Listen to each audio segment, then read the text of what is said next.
వీక్షిస్తున్న తెలుగు ప్రేక్షకులందరికీ నమస్కారం.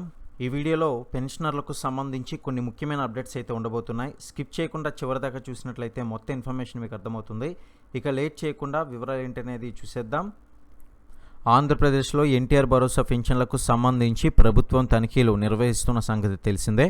అయితే రాష్ట్రంలో దివ్యాంగుల కేటగిరీలో ఇస్తున్న పెన్షన్లో భారీగా అవకతవకలు అయితే జరుగుతున్నాయని తెలిసింది. మరి ఇందులో భాగంగా నెలకు 6,000 రూపాయలు పెన్షన్ పొందుతున్న వారిలో చాలామంది అయితే అనర్హులు ఉన్నారని గుర్తించినట్లు తెలుస్తుంది. గతంలో 15,000 రూపాయలు పెన్షన్ పొందే వారిలో కూడా ఇలాగే అనర్హులను గుర్తించి తొలగించారు. ఇప్పుడు 6,000 రూపాయలు పెన్షన్ పొందే వారి జాబితాను పరిశీలిస్తున్నారన్నమాట. అయితే ఆరోగ్య శాఖ సెర్ఫ్ అధికారులను కలిసి ఫిబ్రవరి నుంచి దివ్యాంగులకు మళ్ళీ వైకల్య నిర్ధారణ పరీక్షలు అయితే చేస్తున్నారు. ఇప్పటి వరకు కూడా 3 లక్షల మందికి పరీక్షలు చేయగా అందులో దాదాపు 65,000 మంది అనర్హులుగా గుర్తించినట్లయితే తెలిసింది. మరి చూశారు కదండి, ఇది చాలా వరకు కూడా ఎక్కువ సంఖ్యలో దొరికినట్లే అని చెప్పుకోవాలి. మరి దీన్ని బట్టి చూస్తూ ఉంటే చాలామంది ఈ యొక్క లిస్టులో ఉన్నట్లుగా మనం గమనించవచ్చు. మరి ఈ యొక్క లిస్టులో మీరు కూడా ఉన్నారేమో, ఒకసారి ఎందుకైనా మంచిది పరిశీలించుకోండి. ఇక అదేవిధంగా చాలా వరకు కూడా పెన్షన్ తీసుకుంటున్న వారందరికీ కూడా ఎన్నో రకాల సందేహాలు అయితే ఉన్నాయి. రాష్ట్రంలో వైకల్యం ఉన్నవారికి ప్రభుత్వం నెలకు 6,000 రూపాయలు, అలాగే ఎన్టీఆర్ భరోసా పింఛన్ పథకం కింద అందిస్తున్న సంగతి తెలిసిందే. 5 రకాల వైకల్యాలు ఉన్నవారికి ఈ యొక్క పింఛన్ అందజేస్తున్నారు. రాష్ట్రంలో దాదాపు 8 లక్షల మంది దివ్యాంగులు ఈ యొక్క పింఛను పొందుతున్నారు. ఇకపోతే ప్రభుత్వం లబ్ధిదారులను ఆసుపత్రులకు పిలిచి పరీక్షలు అయితే చేయిస్తుంది.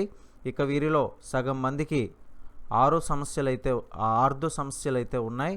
మిగిలిన వారికి ఈఎన్టీ, కంటి చూపు లోపం, అలాగే మానసిక సమస్యలు అయితే ఉన్నాయి. ఇక శ్రీకాకుళం, విజయనగరం, తూర్పుగోదావరి, కృష్ణా, నెల్లూరు, తిరుపతి, అనంతపురం, కర్నూలు జిల్లాలో ఎక్కువ మంది అనర్హులు ఉన్నట్లయితే గుర్తించారు.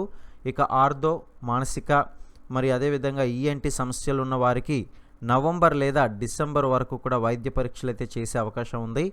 గతంలో 15,000 రూపాయలు పెన్షన్ పొందే వారిలో 7,256 మంది అనర్హులుగా తేలారు. ఇక ఇది మొత్తం కూడా చూసుకున్నట్లయితే 24,091 మంది అయితే మనకి ఇక్కడ కనిపిస్తూ ఉంది. 24,091 మందిలో జరిగింది ఇది. ఇకపోతే మిగిలిన 70% మందిలో 31.29% మంది మాత్రమే 6,000 రూపాయల పెన్షన్కు అర్హులని కూడా తేల్చారు. ఇక అదేవిధంగా గత ప్రభుత్వంలో డాక్టర్లు ఇచ్చిన సదరం సర్టిఫికేట్లలో చాలా తప్పులైతే జరిగాయని అధికారులు గుర్తించారు. నిర్ణీత ప్రమాణాల ప్రకారం వైకల్యం లేకుండా ఉన్నట్లు నిర్ధారించారు.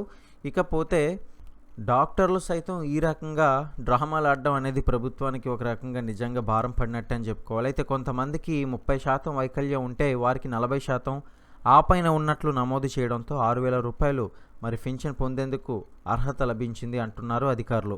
అంటే కొందరికి తక్కువ వైకల్యం ఉన్నా ఎక్కువ ఉన్నట్లు చూపించి పెన్షన్ పొందేందుకు అర్హులుగా చేశారు. ఇక్కడ జరిగిన ట్విస్ట్ ఏంటంటే, ఇందువల్ల కొత్తగా పెన్షన్ తీసుకోవాలనుకుంటున్న వారు కూడా చాలామంది అయితే ఇబ్బంది పడుతున్నారు. వాళ్ళకి అర్హత ఉండి కూడా పొందలేని పరిస్థితులు అయితే ఇప్పుడు మనం చూస్తూ ఉన్నాం. కాబట్టి దీని పట్ల మీ యొక్క అభిప్రాయాన్ని కింద కామెంట్ సెక్షన్లో తెలియజేస్తూ సబ్స్క్రైబ్ చేసుకొని లైక్ చేయండి. మరిన్ని అప్డేట్స్ కోసం ఫాలో అవ్వండి.